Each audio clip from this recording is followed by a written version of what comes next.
In this video, we are going to discuss about magnetostatics. So, on completion of this magnetostatics, students will able to understand the fundamentals of magnetostatics, and also they can understand the characteristics of materials and their interactions with both electric as well as magnetic fields. So, in magnetostatics, up till now we have studied about the static electrostatic fields. So, this electrostatic field exists only due to the static charges that we will be saying as charges at rest. Here, this magnetic field is existing due to the permanent magnet, which we can say it is natural magnet. But in electromagnetic engineering, we can say there is a link between this electric and the magnetic field. So that link is absent with this magnetic field due to the case of we are using the natural magnet.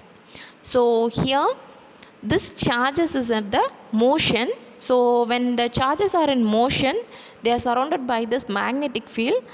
That is, we can say it is flow of charges with this electric current. So this current carrying conductor is always surrounded by the magnetic field. So here if such any current flow is steady or constant means, that is, we can say time invariant. So then this magnetic field produced is the steady magnetic field, which we will be calling as time invariant. So here this direct current is nothing but the steady flow of the current. So here the magnetic field which is produced by the conductor, we will be taking a, that is carrying a direct current which is stable, or we can say it is a steady magnetic field.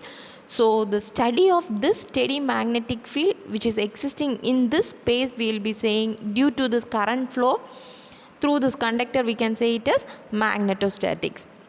So magnetostatics is nothing but it is the study of steady magnetic field which is existing in a given space, which is produced due to this direct current flow which is placed through this conductor. So here the various concepts like this electromagnetic field induced, or the force experienced in the conductor, or some kind of motoring actions or transformer action, or these are dependent on this magnetostatics. So here we can say the study of this steady magnetic field, that is magnetostatics, is playing a very good role in this electromagnetics. So this chapter mainly explains the steady magnetic field in the free space due to the conductor as well as direct current, that is current carrying direct conductor. And here we can see the magnetic field and its properties.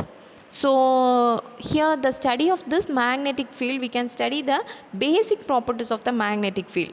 So to understand this properties, we are considering a permanent magnet. So this permanent magnet is having two poles, that is north pole as well as south pole. So the region around this magnet which we are influencing a magnet can be experienced, we are calling that as magnetic field. And also this existence of such magnetic field we are experienced with the help of this compass needle. So this field we can represent it by imaginary lines which is present around this magnet. So we call that lines as magnetic lines of force. So this direction of such lines will be always from north to south pole. So we can say this lines of force as magnetic lines or magnetic flux. So here an important difference between the electric lines of force and the magnetic lines of force we can say it as, in the case of electric flux means, then this flux lines originate from an positive charge and it terminates at the infinity. But in the case of negative charge, electric flux lines converge at the charge that is starting from the infinity. But in the case of magnetic flux, these poles exist in pairs only. So here isolated magnetic pole cannot occur. So every magnetic line starting from north pole will end at the south pole, that we take at the complete path, that is from south to north pole. So here this magnetic lines exist in the form of closed path. So this field is due to the permanent magnet, or we can say this is due to the current carrying, that is carrying direct current. So here we can say this magnetic field due to the current carrying conductor. Here we are taking a straight conductor which is carrying the direct current which we are placing in the magnetic field. So this lines of force we are taking in the form of concentric circles, which these lines are at right angles to this conductor, which is shown here in the diagram. So this direction of this magnetic flux we can see that is experienced using this compass needle. So this direction of this concentric circles that depends on the current flow which is flowing through the conductor. So as long as this direction of current is constant and the current is time independent, this magnetic lines of force which here are present in the form of concentric circles also will be constant. So here it will be time independent, and here we are using the right hand thumb rule. That is, right hand thumb rule is mainly we are using for determining the direction of this magnetic field.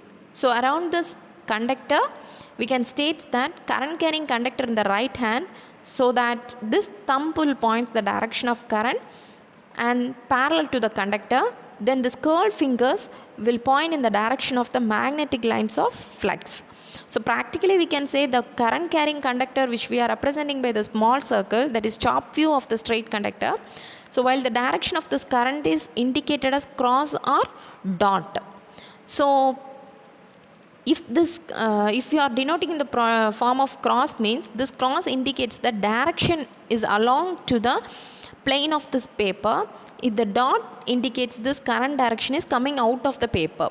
So using this right hand rule, the direction of this magnetic flux is either clockwise or it can be anti-clockwise. So another method we can say, that is for identifying the direction of the magnetic flux around this conductor, is the right-handed screw rule. So here if you are imagining a right-handed screw, means then we are taking a current carrying conductor with this axis which is parallel to this conductor, and the tip is pointing the direction of the current flow. So the direction of this magnetic field we can given as the direction in which the screw is turned. So here if the magnetic line, we are considering the turning position. So based on the turning position we will be indicating either it can be a clockwise direction or anti-clockwise direction. So thus this magnetic lines of force, that is magnetic flux from this closed path, will be existing in the form of concentric circles. So the total number of magnetic lines of force we call it as magnetic flux, and we can denote that it is pi, and we can measure this in Weber, which means that 1 Weber means 10 power 8 lines of force. So here we will be calculating the direction of magnetic flux using the right hand thumb rule, or we can denoting by other method, that is right handed screw rule. So quiz questions on this magnetostatics. In Ampere circuit law, what is the purpose of an Ambrian path?